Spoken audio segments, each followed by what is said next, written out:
Michael, you went to meet your mother at the elevator. How exactly are you getting back into the apartment? I asked, sliding the lock shut behind him. My hand was still shaking as I turned the deadbolt. He stood there in the hallway, staring at the closed door like he couldn't quite process what had just happened. His jaw clenched, his shoulders dropped, and in that moment I realized I'd just made a decision that would blow apart everything we'd built over the last 8 years. But that's getting ahead of things. Let me back up 3 months to when life actually made sense. We lived in a mid-rise in Arlington, Virginia, a 2-bedroom with floor-to-ceiling windows overlooking the Potomac. Not fancy by DC standards, but we'd worked for it. Michael had climbed his way up to senior project manager at a construction firm, and I was pulling in decent money as a marketing consultant. The kind of couple you see in those real estate ads: young, professional, stable. We had a 401k, a joint savings account with nearly $70,000 in it, and we'd started looking at houses in Fairfax. White picket fence dreams, the whole thing. Michael was the kind of guy people liked instantly. Tall, broad-shouldered, with that easy confidence that comes from being told your whole life that you're going places. His mother, Karen, had reinforced that message every single day since he was born. She called at least 3 times a week, always with some new accomplishment she wanted to remind him about. "Honey, your college roommate just made partner at his law firm," she'd say, like Michael needed a reminder that he should be doing better. His father had left when Michael was 12, and Karen had never really let him forget that he was now the man of the house. I'm Jessica, by the way, 34 years old, grew up in Ohio with parents who actually liked each other. I came to DC because the jobs were good, and I stayed because Michael made me feel like we were building something real together. The apartment smelled like the lemon candle I'd lit that morning. I remember that detail because I'd buy those same candles every month, and Michael would always wrinkle his nose and say they smelled too clean. But he never asked me to stop. That was Michael. He let me have my small things. We had dinner plans that Friday night. Not fancy, just an Italian place in Clarendon that we've been going to for 3 years. The kind of routine that feels like comfort. Michael came home at 6:15 p.m., loosening his tie like he always did, tossing his messenger bag onto the chair by the window. "Long day?" I asked from the kitchen, where I was finishing up some emails. "The usual," he said. "Zoning committee meeting went sideways. Nothing major." He kissed the top of my head. His lips felt warm, normal. He smelled like the cologne I'd bought him for Christmas, something expensive from Sephora that he'd initially said was too much, but then started wearing every single day. We changed, headed out around 7. The restaurant was crowded with the usual Friday night crowd, couples, groups of friends, the occasional solo diner working through a martini and their phone. We got our usual table by the window. Michael ordered the veal parmigiana. I got the salmon. We split a bottle of Pinot Grigio. Somewhere between the salad and the main course, Michael's phone buzzed. He glanced at it, and I saw something shift in his face. Not much, just a tightening around his eyes. The kind of thing most people wouldn't notice. But I noticed. I'd been noticing small things for weeks. "Everything okay?" I asked. "Yeah, just work," he said, putting the phone face down on the table. "Nothing that can't wait until Monday." But his leg was bouncing under the table. I could feel the vibration through the floor, and he didn't touch his wine again for the rest of the meal. When we got home that night, he said he was tired and headed straight to bed. I stayed up, sitting on the couch with my laptop, staring at the screen without really seeing it.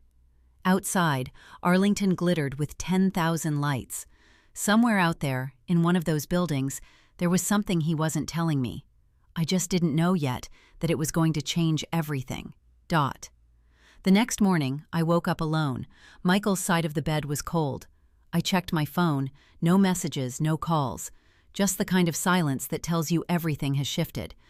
I found him in the living room, sitting on the edge of the couch in yesterday's clothes, staring at the Potomac. His phone was on the coffee table, face down. He looked like he hadn't slept. "We need to talk," I said, not a question. He didn't turn around. "I know. Is it another woman?" The pause was too long. In that pause, I watched 8 years collapse like a house of cards. "No," he finally said. "It's worse." Worse. That word hung in the air between us like a bad smell.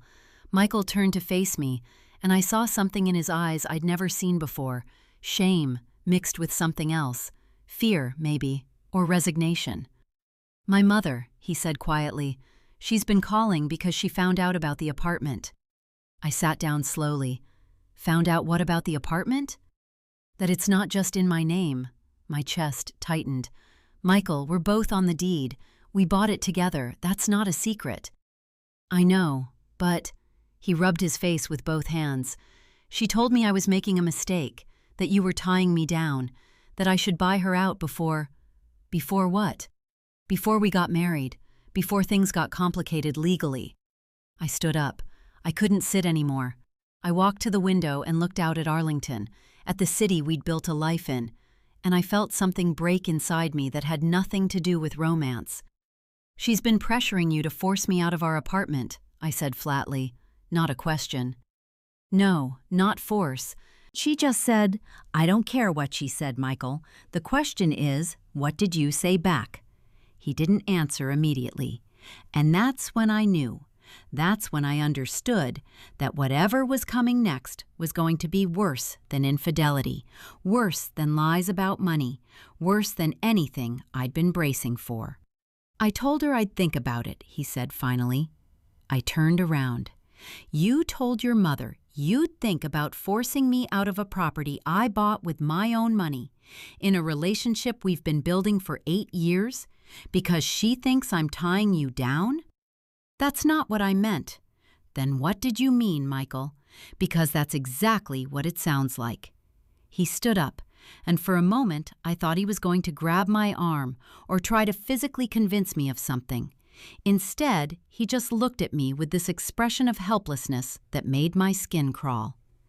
"She's my mother," he said. "She's all I have left since my dad—" "Stop!" I held up my hand. "Don't do that. Don't make this about your childhood trauma. You're 37 years old. At some point, you have to choose whether you're going to be your mother's son or my partner. You can't be both." "Why does it have to be one or the other?" "Because," I said, and I could feel my voice getting steadier even as my hands shook. "She called you 3 times last week asking about our sex life. She showed up at your office with a casserole to check on you, and now she's telling you to buy me out of an apartment that's half mine. That's not normal mother and son stuff, Michael. That's controlling, and you're letting it happen." He sat back down. He looked smaller somehow, like the words had physically reduced him. "What do you want me to do?" he asked quietly. "I want you to tell her no. I want you to tell her that our relationship is none of her business. I want you to set a boundary and actually enforce it." "And if I can't?" Those 5 words changed everything. Because in that moment, I understood that Michael wasn't going to choose me. He was never going to choose me over Karen, not because he didn't love me, but because he was too afraid of disappointing her. I walked into the bedroom and started pulling clothes out of the closet. My hands were moving on autopilot, muscle memory taking over while my brain processed the fact that my marriage, if we even had one, was over. "What are you doing?" he called from the living room. "I'm going to stay at a hotel for a few days," I said, throwing jeans and shirts into a duffel bag. "I need to think about whether I want to stay in this relationship, and you need to think about what you actually want, because right now, you want me and your mother's approval, and those 2 things are incompatible." "Jessica, don't do this." But I was already doing it.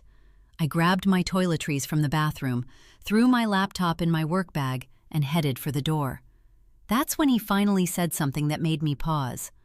"My mother is coming here tomorrow," he said. "She's flying in from Connecticut. She wanted to see the apartment, to talk about what we should do with it." I turned around slowly. "You invited her here? Before having this conversation with me?" "No, I didn't invite her. She invited herself. She said she was worried about—" I didn't let him finish. I grabbed my keys and my wallet and left. Behind me, I heard him calling my name, but I didn't stop. I got in the elevator, and as the doors closed, I saw him standing in the doorway of our apartment, looking like a man who'd finally realized what he'd done, but too late.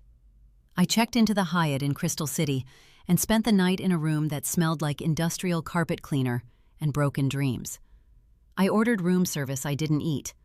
I called my best friend Rachel in Ohio and told her everything. "You need a lawyer," Rachel said flatly. "Like, today." "It's not that dramatic. We just need to talk through things." "Jessica, listen to me. Your boyfriend just told you he's considering forcing you out of a property you own because his mother told him to. That's dramatic. That's legal drama. Get a lawyer." I knew she was right. But I also knew that if I hired a divorce attorney, if I started protecting my assets, if I treated this like the serious threat it had become, then I was admitting that my relationship was actually over. And I wasn't ready to admit that yet. The next morning, I ignored Michael's 17 text messages and went to my office. My boss, Derek, took one look at my face and didn't ask questions. I worked through lunch and stayed late. And when I finally left at 7 o'clock, I sat in my car in the parking lot and called a lawyer. Her name was Linda Chen, and she had an office in Arlington, about 3 miles from the apartment.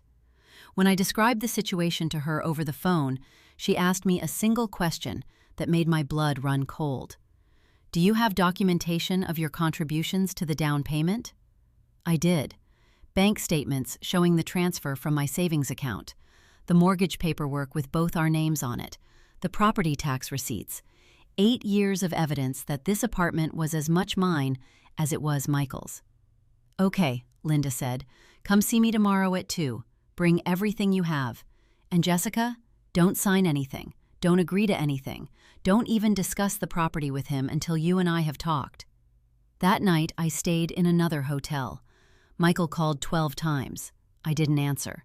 His text messages escalated from confused to pleading to angry. "You're overreacting. We can work this out. Please come home."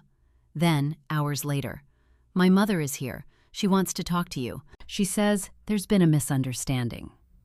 And then, the one that made me sit up in bed at midnight. "Mom thinks you're being unreasonable. She said if you really loved me, you'd understand that family comes first. She said maybe it's better if you just bought me out of the apartment instead. That way, everyone wins." I screenshot that message. Then I called Linda Chen at home. "Send me that message," she said when she picked up, "and stop responding to him. From now on, everything goes through me." The next day, I walked into Linda's office with a file folder full of documents and a heart full of rage I didn't know I was capable of feeling. Linda was a woman in her 50s, with short gray hair and the kind of tired expression that comes from seeing the worst in people for 20 years. "Tell me everything," she said. I did. I told her about Karen's phone calls, her surprise visits, her comments about our sex life. I told her about Michael's passivity, his inability to set boundaries. I told her about the pressure to buy me out, about the suggestion that I was somehow standing between him and his mother's love. Linda took notes, nodding occasionally. When I finished, she leaned back in her chair. "Here's what we're going to do," she said. "First, we're going to send a certified letter to Michael stating that you're living separately and that any changes to the property require written agreement from both owners. That protects you legally. Second, we're going to request a full accounting of all joint assets. And third, we're going to document every instance of interference from his mother. That's relevant to his character and judgment, and it might matter in a dissolution." "Dissolution," I repeated. It sounded so clinical, so final. "You're talking about a divorce, Jessica. That's where this is heading." I nodded, even though something in my chest wanted to scream that it wasn't, that we could still fix this, that Michael would come to his senses. But I was wrong about that. That evening, I got a call from Michael. He was crying, actually crying, something I'd never heard him do in 8 years. "My mother's at the apartment," he said. "She wants to know if we can schedule a meeting with a realtor. She thinks we should list it. She says that's the fair thing to do, because then we can split the proceeds and both move on." "Michael," I said quietly, "did you tell your mother that you wanted to do that, or did she suggest it?" There was a long pause. "She suggested it. But Jessica, maybe she's right. Maybe this is the best solution. We could both walk away clean." "No," I said, "we couldn't, because I don't want to walk away clean. I want to walk away with what's mine." And then I hung up and blocked his number. It took 3 months for the separation agreement to be finalized. 3 months of Linda sending letters, Michael ignoring them, and Karen calling everyone she could find to tell them that I was being difficult and destroying her son's life. She called my company. She called my parents. She even tried to call my landlord at the hotel where I was staying, claiming to be a family emergency. She was relentless, and she was shameless, and through it all, Michael never once told her to stop. What finally broke the stalemate was something I didn't plan for. One of Michael's coworkers, a guy named Brandon who I'd met at company functions, reached out to me through LinkedIn. He said he needed to talk to me about something important. We met at a coffee shop in Clarendon, the same neighborhood where Michael and I had gone to dinner that night when everything started falling apart. "I'm not sure if this matters," Brandon said carefully, "but I thought you should know. Michael's mom came to his office last week. She was there for about an hour, behind closed doors. When she left, Michael looked like he'd been through the ringer." "Okay," I said. "What about it?" A few of us were wondering if maybe she was pressuring him about the divorce stuff, because after she left, he told me he didn't think the separation was a good idea. He said his mother had convinced him that you were just trying to take him for half the apartment, and that he should fight it in court. I felt something cold settle in my stomach. Did he say anything else? Yeah, actually. He said his mother told him that she'd be willing to help him pay for a lawyer to fight you, that she'd rather spend the money than see her son get screwed over. There it was, the proof I needed. Karen wasn't just offering opinions. She was actively funding a legal battle against me, and Michael, instead of standing up to her, was accepting her help. I told Linda about the conversation with Brandon, and she smiled, the kind of smile a shark gives before it bites. "This is good," she said. "This shows a pattern of behavior, interference, financial leverage, manipulation.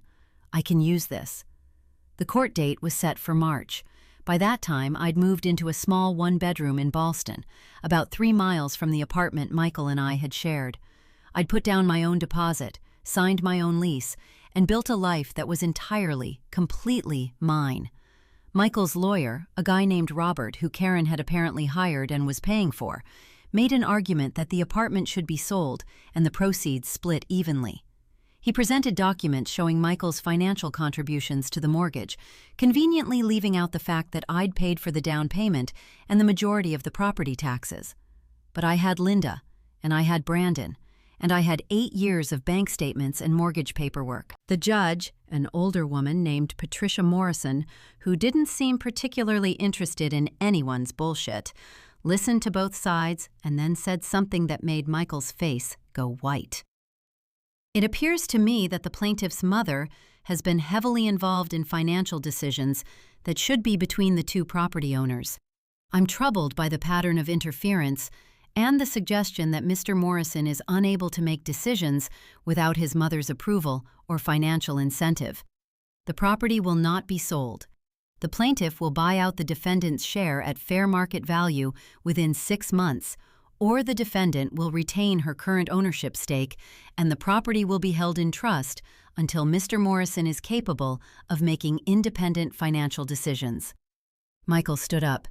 "Your Honor, I don't understand. I should be able to—" "You should be able to," the judge interrupted, "but you've demonstrated that you can't. Not with your mother making threats and offering to fund litigation against your partner. This is a protection for both of you." As we left the courtroom, Linda put her hand on my back and guided me past Michael, who looked like he'd been hit by a truck. Karen was waiting outside in the hallway, and when she saw us, she started walking toward me with her mouth open to say something. But Michael, and this was the only moment I felt a small, fragile piece of hope, held up his hand. "Mom," he said, "not now." She looked at him like he'd slapped her. Then she looked at me, and the expression on her face was pure venom. "You've poisoned him against me," she said flatly. "You've taken my son and turned him into someone I don't even recognize." I didn't respond. I just kept walking, down the courthouse steps and into the Virginia sunlight, with Linda beside me and a settlement in my pocket that gave me back my apartment and my life. Michael called 3 times over the next week. I didn't answer. He sent emails that I deleted without reading, and eventually, he stopped trying. I stayed in the apartment. I replaced the lemon candles with something that smelled like lavender and rain. I took down the photos of the two of us and packed them away in a box in my closet. I changed the locks and updated the deed to remove his name. 6 months later, I sold the apartment for 43% more than we'd paid for it. The market had been good to us. I used some of the money to buy a small house in Arlington, a place with a garden where I could plant things that would grow and survive and become something beautiful. On the day I got the keys to my new house, I stood in the empty living room and thought about the woman I'd been when I first moved into the old apartment, how young I'd felt, how sure that Michael and I would grow old together in a place like this. But I'd grown, just not the way I'd planned. I'd learned that sometimes love isn't enough. Sometimes the person you love can't choose you because they've never been allowed to choose anything for themselves. And sometimes the kindest thing you can do is walk away and let them figure out who they actually are without you. I never saw Michael again, but about a year later, I heard through a mutual friend that he'd moved back to Connecticut to be closer to his mother, that they'd bought a house together, that he'd left his job at the construction firm and started working at a real estate company she owned. I wasn't surprised. I wasn't even sad anymore. I was just grateful that I'd had the courage to lock that door and walk away, because sometimes the person you need to save is yourself.